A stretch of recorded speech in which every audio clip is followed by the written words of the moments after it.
Hi hello అందరికీ నమస్తే. నేను మీ శివాని ఎక్కడి నుంచి మాట్లాడుతున్నాను మీ అందరికీ తెలుసు అనుకుంటున్నాను. తెలియకపోతే కామెంట్ చేయండి, నేను చెప్పేస్తాను. ఆక్సిజన్ ఫిట్నెస్ జిమ్ అని. ఓకేనా గైస్? జస్ట్ నేను వచ్చేసరికి మ్యారేజ్ అయిన వాళ్ళు ఎందుకు జిమ్ చేయాలనేది నేను చెప్పాను. బిఫోర్ ఆఫ్టర్ మ్యారేజ్ అవ్వలేని వాళ్ళ అమ్మాయిలకి మాత్రం ఈరోజు నాకు తెలిసిన సబ్జెక్ట్ మీకు చెప్పాలనుకుంటున్నాను. జస్ట్ ఫాలో చేస్తూ చూస్తూ మీ ఫ్రెండ్స్ అండ్ ఫ్యామిలీకి షేర్ చేయండి. నాకు వచ్చిన ఇన్సిడెంట్ నేను అలా చూస్తుంటే వచ్చిన ఇన్సిడెంట్ జరిగింది. జస్ట్ క్యాప్షన్ చిన్న స్టోరీ. ఒక దివ్య అని ఒక అమ్మాయి ఏం చేసిందంటే, తను ఒక వాళ్ళ మమ్మీ తను బయటికి వెళ్తున్నప్పుడు చైన్ అది లాక్కొని వెళ్ళిపోయారు. వాళ్ళు లాక్కొని వెళ్ళిపోతుంటే ఏమైందంటే, వెంటనే అమ్మాయి భయపడకుండా వెంటనే పరిగెట్టి పరిగెట్టి పరిగెట్టి పరిగెట్టి వెళ్ళి అబ్బాయిని పట్టుకొని చితకొట్టేసింది. ఎందుకని మీరేం చెప్పగలరా? సో మీకు తెలియదు అనుకుంటే నో ప్రాబ్లం, తెలిస్తే కామెంట్ చేసి చెప్పండి. ఆ అమ్మాయి వచ్చేసరికి 8th క్లాస్ నుంచి కరాటే క్లాస్కి వెళ్ళడం మొదలుపెట్టింది.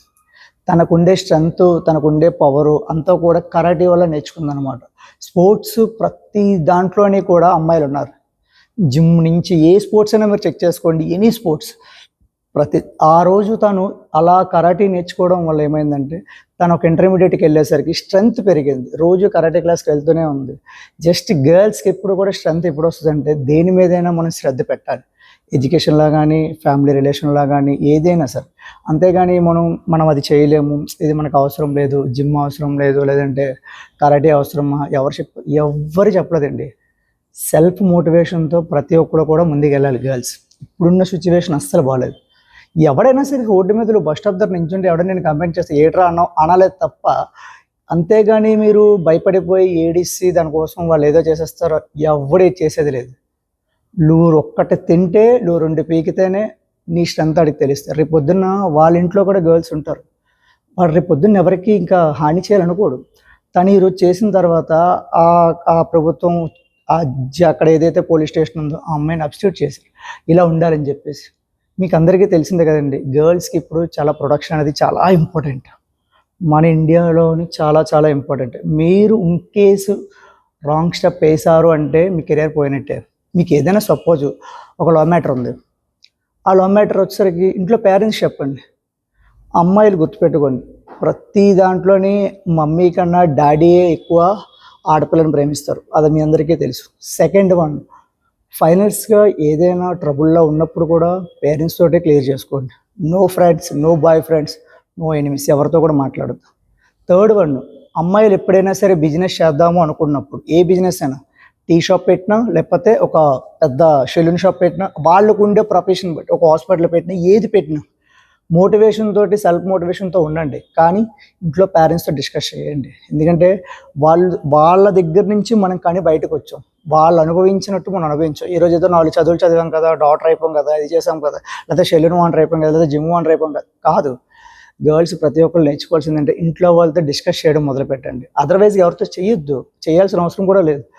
ఫోర్త్ వన్ ఏంటంటే, జిమ్ ఎందుకు చేయమంటున్నానంటే, గర్ల్స్కి కరాటే కానీ, బాక్సింగ్ కానీ, సమ్ టైమ్ రేజన్స్, ఎనీ స్పోర్ట్స్కి వెళ్ళినా సరే ఒక 18 నుంచి 25 వరకు మ్యాక్సిమం ఆ స్పోర్ట్లో మీరు ఉండగలరు.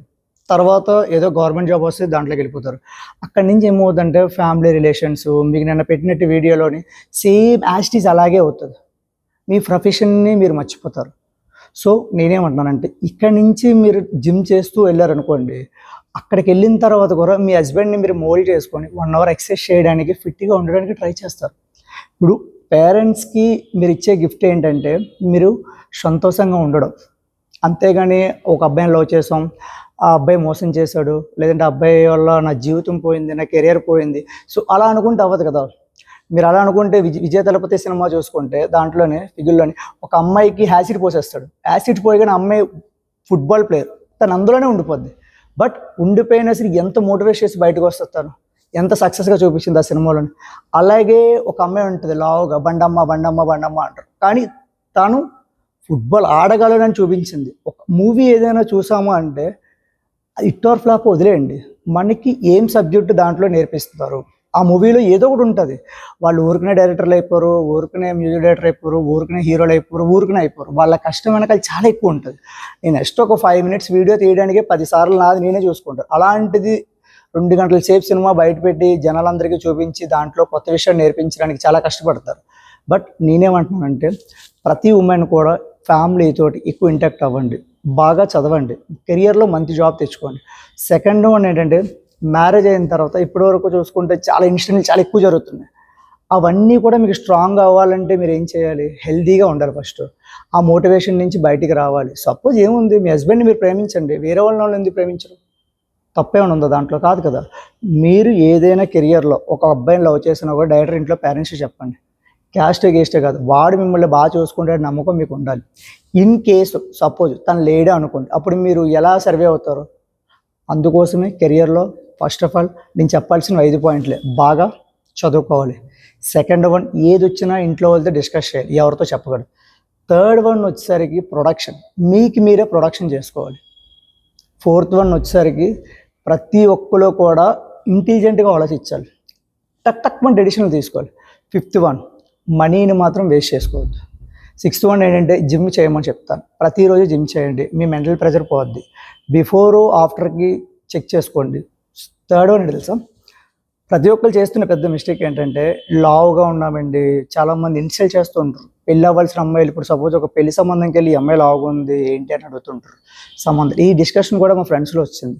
సో అలాంటివి ఎవరికి ఇవ్వద్దు. మీరు గర్ల్స్ అనేసరికి ఎలా ఉండాలి తెలుసు, స్ట్రాంగ్గా ఉండాలి. ఇప్పుడు సపోజ్ మా వైఫే ఉంది, తను ఏమంటుంది, జస్ట్ నేను పెళ్ళి అవ్వకముందు రుబ్బురోలు ఇక్కడి నుంచి అక్కడికి 3 ఫ్లోర్లు ఎత్తేసిందనంటే, రుబ్బురోలు తెలుసు కదా మీ అందరికీ. అలాంటిది ఈరోజు జస్ట్ బకెట్ తీసి పెట్టలేకపోతుంది. సో ఎందుకు, బిఫోర్ ఆఫ్టర్కి మ్యారేజ్కి చాలా డిఫరెంట్. అప్పుడు ఏంటంటే హెల్తీగా ఉంటారు, ఫుడ్ తింటారు, మీకు ఎనర్జీ ఉంటుంది, మోటివేషన్ ఉంటుంది, మంచి మంచి డ్రెస్సులు వేసుకోవచ్చు, అన్నీ చేసుకోవచ్చు. పెళ్ళి అయిన తర్వాత ఏమవుతుందంటే, పిల్లలు పుట్టిన తర్వాత ఓవరాల్గా మనలో ఎనర్జీ పోద్ది, బ్లడ్ పోద్ది, సమ్ టైమ్ రీజన్స్ అన్నీ కూడా వస్తాయి, ఫ్యామిలీని ఇంటెక్ చేసుకోవాలి. సో దానివల్ల ఏమవుతుందంటే అమ్మాయిలందరూ కూడా డిస్టర్బెన్స్డ్గా అవుతారు. మీరు ఒకటి గుర్తుపెట్టుకోండి, ఎప్పుడైనా సరే మీరు ఒక మీషో కానీ లేకపోతే ఒక షాపింగ్ కానీ వెళ్ళేటప్పుడు ఎన్ని టాపులు కొంటారు, ఎన్ని డ్రెస్సులు కొంటారు? ఆ డ్రెస్సులన్నీ కొనేవన్నీ కూడా ఎవరి కోసం? మీకోసమే కదా. అప్పుడు మీరు అవి వేసుకోవాలంటే మీరు బాగుండాలి కదా, చూడడానికి ఫిట్గా ఉండాలి కదా. ఫిట్గా ఉండాలంటే ఏంటి? పొట్ట తగ్గాలి, మంచిగా గ్రోత్గా ఉండాలి, శుభ్రంగా తినాలి. ఎవడేమనుకుంటా నాకేంటి? నీ ఫ్యామిలీ, నీ ఇష్టం, ఎవరితో పట్టించుకోవద్దు. అదైతే నేను చెప్పాలను. ఎందుకంటే నాకు ఆడపిల్ల ఉంది, రేపు పొద్దున్న నా కూతుర్ను కూడా నేను అలాగే పెంచుతాను. తనకి ఏది కావాలంటే అదే. కానీ చెడు మంచి రెండు కూడా నేర్పిస్తాను. రెండు నేర్చుకుంటేనే అమ్మాయిలు ఎప్పుడు కూడా సర్వే అవుతారు.